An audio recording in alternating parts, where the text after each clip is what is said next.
Magandang umaga, narito na ang PTV Balita ngayon.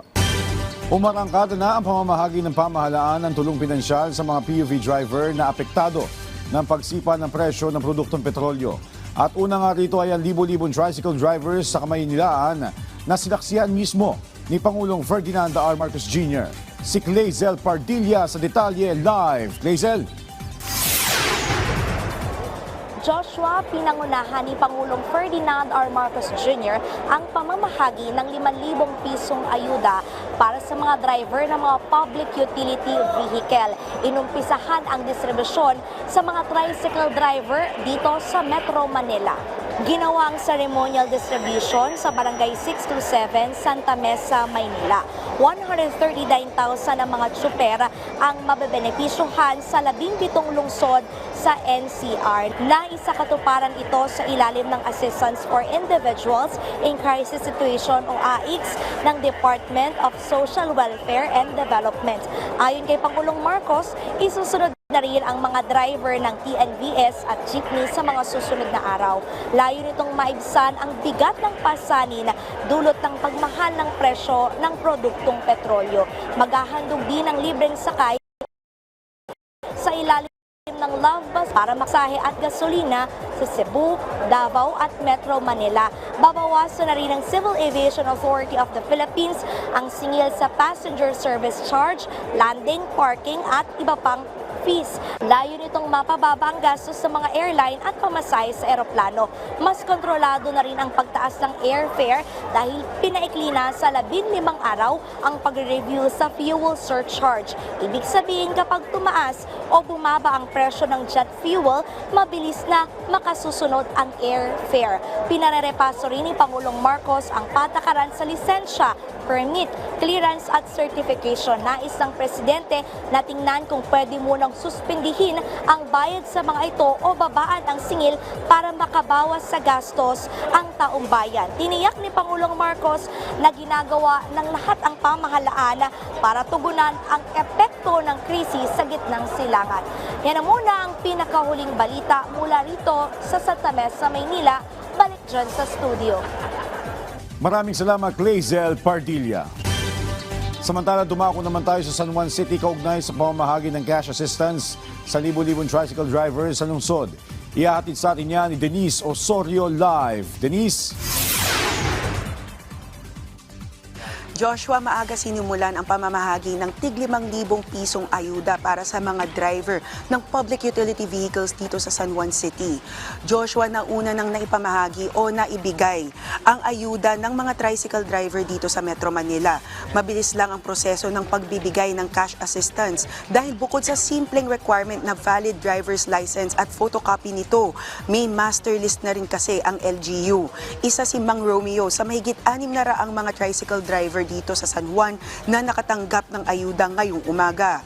Malaking pasasalamat niya sa pamahalaan para sa agarang ginhawa na mabibigay nito sa harap ng napakalaki ng itinaas ng presyo ng petrolyo, lalo't may 2 siyang anak sa kolehiyo. Medyo nabawasan din konting hanap buhay namin sa sobrang taas ng gasolina o krudo. So ang ano lang namin, tiyaga na lang sa pagbabiyahe, yun na lang para makatulong sa pamilya po namin. Target ng pamahalaan na makumpleto ang pagpapamahagi sa mahigit 139,000 tricycle drivers sa buong NCR sa loob ng 2 linggo.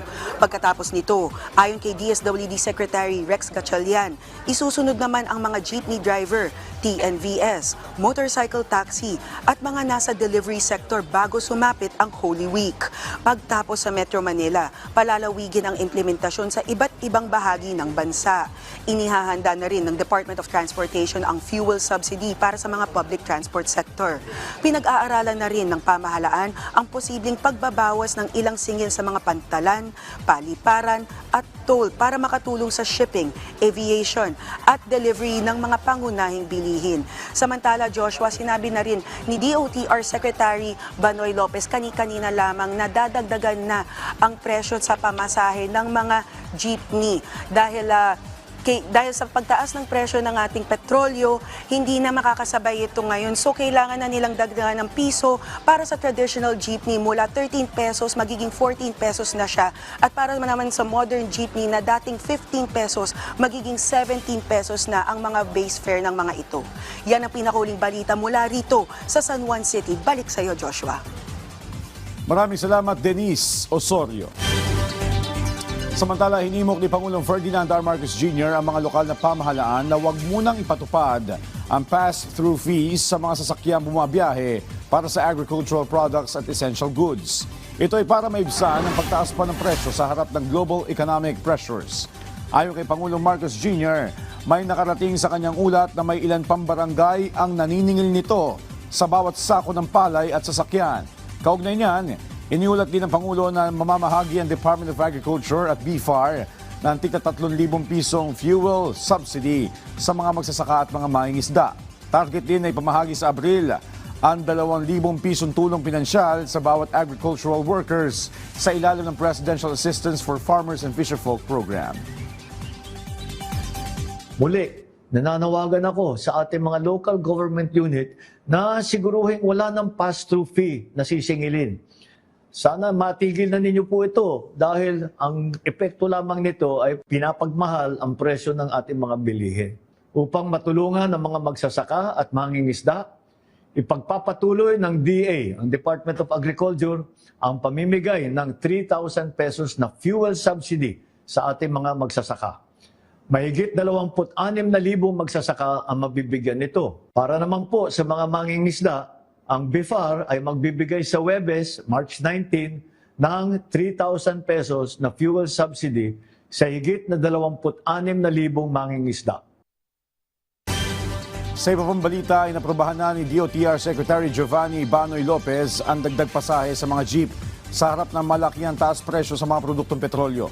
Itinakda ng kagawaran sa 14 pesos ang minimum na pamasahe sa traditional jeepney habang 17 pesos naman sa mga modern jeepney.